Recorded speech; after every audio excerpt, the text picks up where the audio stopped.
حسبی ربی جل اللہ ما فی قلبی۔ ایک اور صحابی ہے، 10-12 سال عمر ہے، بچہ ہے، طلحہ بن برا اس کا نام ہے۔ میرے نبی سے بچپن ہی میں اس کو محبت ہو گئی، کلمہ پڑھ بیٹھا۔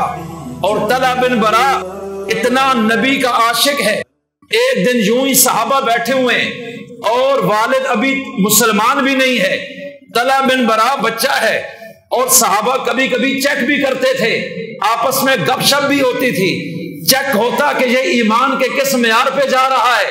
تو اس کو تو بچہ سمجھا۔ میرے نبی بھی بیٹھے ہوئے تھے، ایک نے پوچھا نبی سے کتنی محبت ہے؟ اس نے کہا حکم دے دے تو اپنی جان بھی کٹا دوں گا۔ یکدم میرے نبی نے بولا یا کسی اور شخص نے بولا کہ اگر نبی باپ کی جان بھی لے لے گا جو کہ نبی کا دشمن ہے، توجہ رکھیے گا۔ اس نے کہا مسئلہ ہی کوئی نہیں۔ اب یکدم حضرت علی المرتضیٰ بیٹھے ہیں اور ان کی تلوار ان کی کمر کے ساتھ لٹک رہی ہے۔ یہ بچہ تیزی میں اٹھا اور یکدم تلوار نکال لی علی کی اور بہت پڑا، کہتا ہے ابھی جا کے 2 ٹکڑے کرتا ہوں۔ میرے نبی نے کہا پکڑو پکڑو، یہ خدا کا بندہ کہیں ایسا کر ہی نہ دے، براق طلحہ کو واپس لاؤ۔ اور یوں نبی نے دنیا کو بتایا ہے عاشق رسول یوں ہوا کرتے ہیں۔ کہا واپس آؤ، میں والدین کو قتل کرانے نہیں آیا، لیکن صحابہ بتا رہے ہیں اپنی جان سے بھی بڑھ کر یہ رسول ہے، اپنے باپ اور اولاد سے بڑھ کر بھی یہ رسول ہے۔ اب جو لوگ اس حد تک اسلام اور ایمان کے ساتھ کھڑے ہیں وہ نبی کی سنت کو کیسے چھوڑیں گے؟ وہ داڑھی کیسے منڈائیں گے؟ وہ نماز کیسے قضا کریں گے؟ وہ زکوٰۃ کیسے نہیں دیں گے؟ وہ اللہ کے گھر کا حج کیوں چھوڑیں گے؟ وہ خیانت کیوں کریں گے؟ وہ تو اپنی کمائی بھی ساری اسلام پہ دے چکے، تو وہ قومی خزانے کو کیسے لوٹ سکتے ہیں؟ اگر کوئی صحابہ کو سمجھے تو وہ سمجھ جائے گا ان کی زندگی کو دیکھنے کے بعد کہ نبیوں کے بعد ان سے زیادہ پاک باز کسی ماں نے کوئی بچہ نہیں جنا ہے۔ یہ اس دنیا میں رہ کے فرشتوں سے بھی افضل بن گئے، آسمانوں سے فرشتے اللہ کا قرآن لے کر ان کی تعریفیں کیا کرتے تھے، ان کی مجلسوں میں آ کے کھڑے ہو جایا کرتے تھے۔ اس لیے بھائیوں میں عرض کرنا چاہتا ہوں، نبی کو پتا چل جاتا تھا میرا عاشق کہاں کہاں بیٹھا ہے، نبی کی خاص نظر ہو جاتی تھی اور پیغمبر انہیں بھولتے کبھی نہیں تھے۔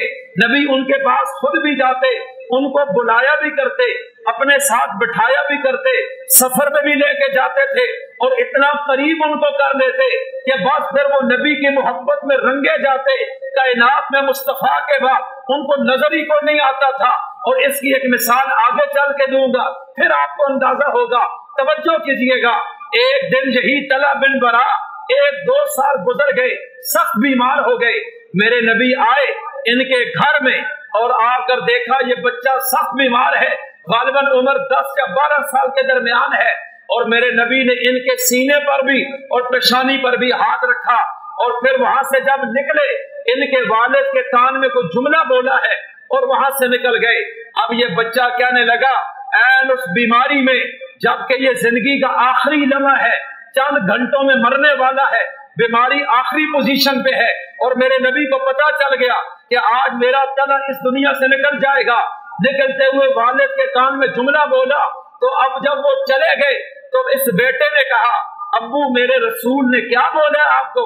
کہا بیٹا انہوں نے مجھے یہ بتایا ہے کہ آج میرا صحابی اور میرا لاڈلا یہ طلحہ بن برا اس دنیا سے رخصت ہو جائے گا، یہ چند گھنٹوں کا مہمان ہے اور ہو سکتا ہے رات کے اندھیرے میں آج یہ اس دنیا میں نہ رہے، تو مجھے حکم فرمایا ہے کہ جب بھی یہ رات کو فوت ہو جائے تو مجھے لازمی بتانا ہے کہ میں خود آؤں گا اور میں اس کی میت کو قبر میں بھی اتاروں گا اور میں اس کی نماز جنازہ خود پڑھاؤں گا۔ اب جب یہ جملہ والد نے بولا تو فوراً ان کا بیٹا کہنے لگا جو نبی کا عاشق ہے، عمر 10-12 سال ہے، کہنے لگے ابو وہ تو نبی کا فرمان ہے، لیکن ایک نصیحت سمجھ لیں یا وصیت اپنے بیٹے کی سمجھ لیں، اور آخری وصیت تو دنیا پوری کرتی ہے، تو آپ اپنے بیٹے کی وصیت کو کیسے چھوڑیں گے جبکہ آپ بھی اپنے بیٹے سے محبت کرتے ہیں؟ مجھے لگتا ہے کہ آج میں مر جاؤں گا، لیکن ایک بات سنیے، اگر میں رات کو مر جاؤں میرے نبی کو بالکل نہ بتانا۔ میں نہیں چاہتا رات کو میرے نبی کی نیند خراب ہو یا رستے میں آتے ہوئے کوئی ظالم میرے نبی پہ ہاتھ اٹھا دے